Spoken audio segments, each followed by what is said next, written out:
Good morning students. आज हम पाठ 5 मिठाई वाला का पेज नंबर 26 करेंगे। 8 मास बाद सर्दी के दिन थे। रोहिणी स्नान करके मकान की छत पर चढ़कर अजानुलंबित केश राशि सुखा रही थी। इस समय नीचे की गली में सुनाई पड़ा बच्चों को बहलाने वाला मिठाई वाला। मिठाई वाले का स्वर उसके लिए परिचित था। झट से रोहिणी नीचे उतर आई। उस समय उसके पति मकान में नहीं थे। हाँ, उनकी वृद्धा दादी थी। रोहिणी उनके निकट आकर बोली, दादी, चुन्नू मुन्नू के लिए मिठाई लेनी है। जरा कमरे में चलकर ठहराओ। मैं उधर कैसे जाऊं, कोई आता ना हो। जरा हटकर मैं भी चिक की ओट में बैठी रहूंगी। दादी उठकर कमरे में आकर बोली, ए मिठाई वाले, इधर आना। मिठाई वाला निकट आ गया। बोला, कितनी मिठाई दूं माँ? ये नई तरह की मिठाइयाँ हैं, रंग बिरंगी, कुछ कुछ खट्टी, कुछ कुछ मीठी, जायकेदार, बड़ी देर तक मुंह में टिकती हैं, जल्दी नहीं घुलती। बच्चे बड़े चाव से चूसते हैं। इन गुणों के सिवा ये खांसी भी दूर करती है। कितनी दूं? चपटी, गोल, पहलदार गोलियां हैं। पैसे की 16 देता हूँ। इसमें लेखक ने बताया कि सर्दियों के दिन थे। इस बार वह 8 महीने बाद आया था, पर अपने नए रूप में, मिठाई वाला बनकर। उसके मुंह से बच्चों को बहलाने वाला मिठाई वाला सुनकर रोहिणी छत से नीचे आ गई और बच्चों की दादी से चुन्नू मुन्नू के लिए मिठाइयाँ खरीदने के लिए मिठाई वाले को बुलाने के लिए कहा। घर में कोई बड़ा ना था, इसलिए वह चिक की ओट में बैठ गई। मिठाई वाले ने आते ही पूछा, कितनी मिठाइयाँ दूं? ये खट्टी मिट्ठी जायकेदार हैं, जो देर तक मुंह में रहती हैं। 1 पैसे की 16 का भाव उसने बताया।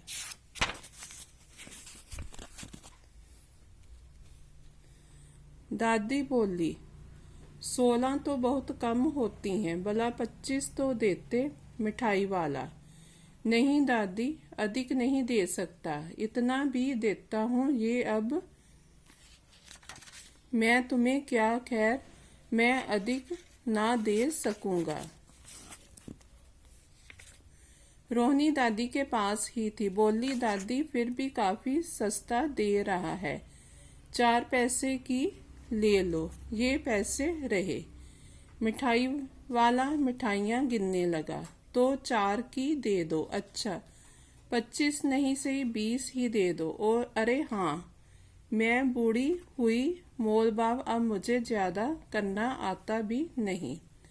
कहते हुए दादी के पोपले मुंह से जरा सी मुस्कुराहट फूट निकली।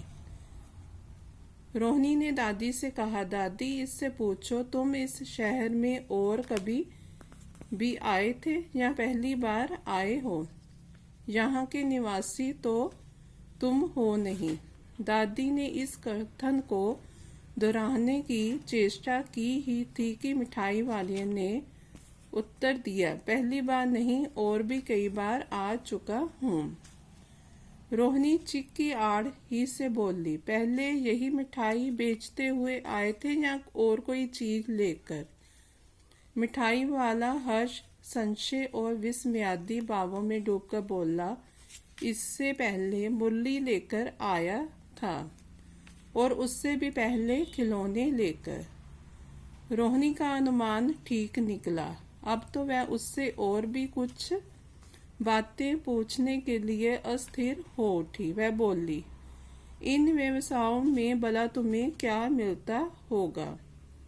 वह बोला, मिलता भला क्या है, यही खाने भर को मिल जाता है, कभी नहीं भी मिलता है, पर हाँ, संतोष, धीरज और कभी कभी असीम सुख जरूर मिलता है और यही मैं चाहता भी हूँ।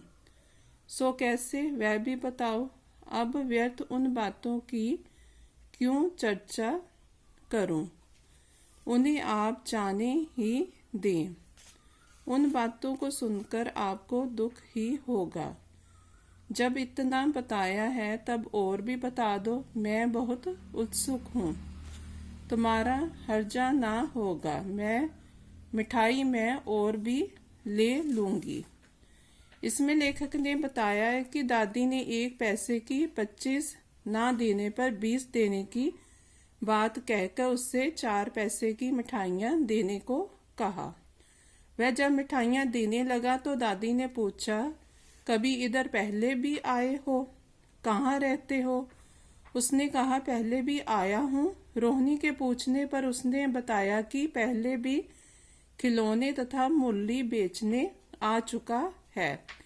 रोहिणी ने उसके बारे में कुछ और भी पूछा कि तुम्हें इसमें क्या मिलता होगा। उसने कहा कि बहुत कुछ। अतिशय गंभीरता के साथ मिठाई वाले ने कहा, मैं भी अपने नगर का एक प्रतिष्ठित आदमी था। मकान, व्यवसाय, गाड़ी घोड़े, नौकर चाकर सभी कुछ था।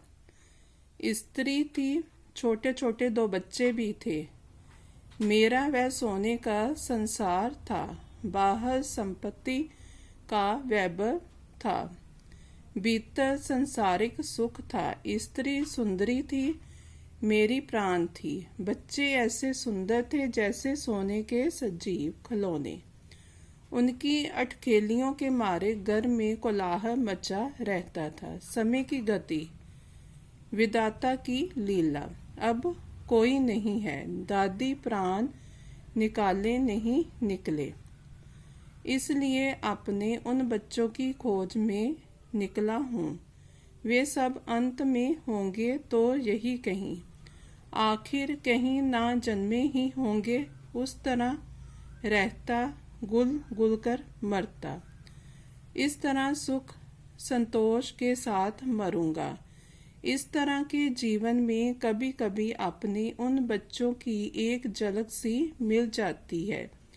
ऐसा जान पड़ता है जैसे वे इन्हीं में उछल उछल कर हंस खेल रहे हैं।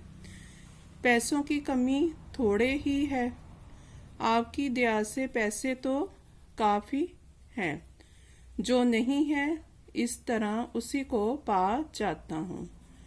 दादी और रोहिणी के बल देकर पूछने पर उसने बताया कि कभी वह भी नगर का धनी व्यापारी था।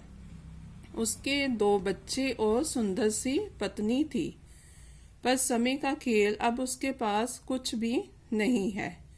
वह अपने उन्हीं बच्चों की खोज में निकला है। वे बच्चे भी तो इन्हीं में कहीं होंगे। इन बच्चों को जब हंसता उछलता कूदता देखता हूँ तो इनमें अपने बच्चों की एक झलक पा जाता हूँ। मुझे लगता है कि इन्हीं में मेरे बच्चे भी उछल कूद रहे हैं। आप लोगों की दया से मुझे पैसों की कोई कमी नहीं है। जो चीज मेरे पास नहीं है उसे इस तरह मैं पा जाता हूँ।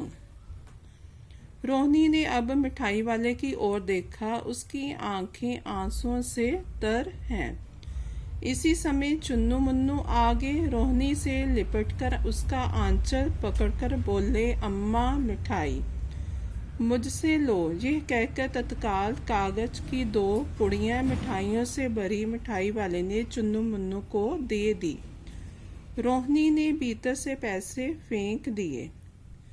मिठाई वाले ने पेटी उठाई और कहा, अब इस बार ये पैसे ना लूंगा। दादी बोली, अरे अरे ना ना, अपने पैसे लिए जा बाई।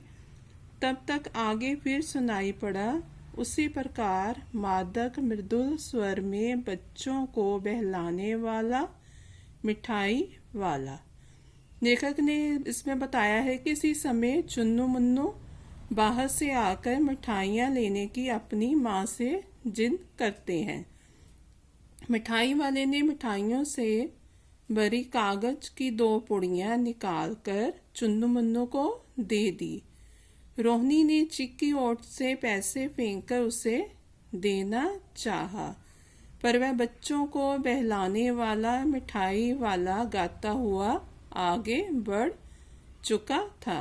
ओके स्टूडेंट्स, ये पाठ यहीं पर समाप्त होता है। अब इसके शब्दार्थ और प्रश्न उत्तर आपने अपनी नोटबुक पर नीट एंड क्लीन करने हैं। थैंक्स।